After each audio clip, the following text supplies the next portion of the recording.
Good evening everyone. শতাব্দীর কিচেনে আপনাদের সবাইকে স্বাগত জানাই। আজকের রেসিপি মায়ের হাতে স্পেশাল মৌরলা মাছের ভাপা। অনেক পুরনো ও সাবেকি একটি রেসিপি বলতে পারেন। রেসিপিটি মায়ের থেকে পুরোটা নেওয়া। বাঙালিদের কাছে তো ভীষণই পছন্দের এই রেসিপিটি। আশা করি আপনাদেরও খুব পছন্দ হবে। তাহলে চলুন শুরু করা যাক আজকের এই সহজ এবং সুস্বাদু রেসিপি। প্রথমে একটি মশলা রেডি করে নেব। তার জন্য একটা মিক্সিং বোল নিয়ে নিয়েছি। বোলের মধ্যে 2 চামচ কালো সর্ষে নিয়ে নেব। এই রেসিপিটি অবশ্যই কিন্তু কালো সর্ষেতে করতে হবে। আর দিয়ে দেব 1 চামচ পোস্ত, সাথে দিয়ে দেব একটা কাঁচা লঙ্কা, খুব সামান্য লবণ, আর দিয়ে দেব খুব সামান্য জল। জলের পরিমাণটা এখানে অল্প অল্প করে দিয়ে পেস্ট রেডি করে নিতে হবে। পেস্টটাকে রেডি করে নিয়ে তারপর ফিরে আসছি। পেস্ট রেডি হয়ে গেছে। এবার মাছটাকে ম্যারিনেট করে নেব।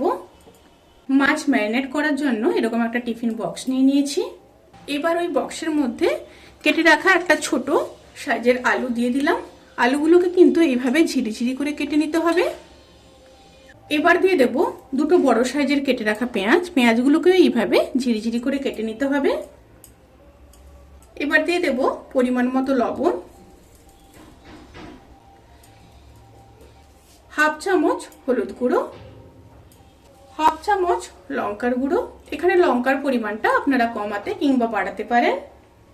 2 চেরা কাঁচা লঙ্কা। এই লঙ্কাটা সেরকম কিন্তু ঝাল নয়। এবার দিয়ে দেব পেস্ট করে রাখা সর্ষে পোস্ত।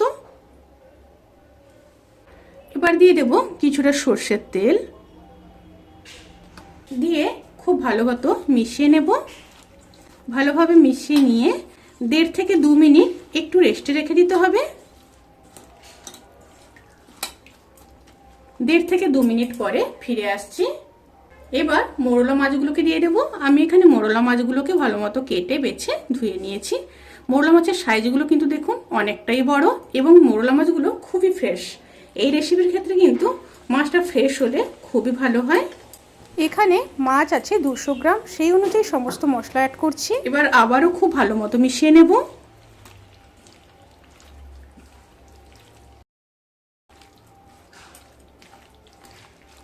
খুব ভালোভাবে মিশিয়ে নিয়েছে। এবার মশলা ধোয়া জল দিয়ে দেব, খুবই সামান্য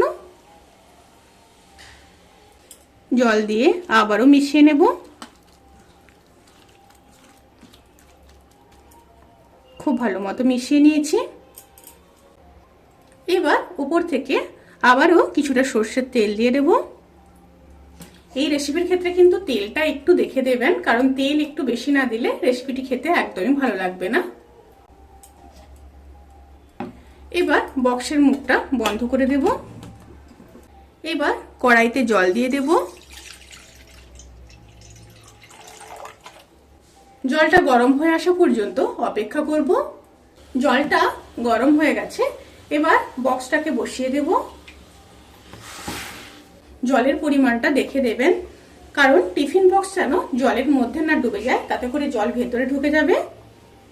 এবার এইভাবে 1 থেকে 1.5 মিনিট ফুটতে দেব। জলটা যখন এইভাবে ফুটতে শুরু করবে তখনই স্টিমটা একদম লোতে রেখে ঢাকা দিয়ে দেব। এইভাবে ঢাকা দিয়ে লো স্টিমে 25 থেকে 30 মিনিট হতে দেব। 25 থেকে 30 মিনিট পরে ফিরে আসছি। উপর থেকে এরকম একটা নোড়া দিয়ে দেব।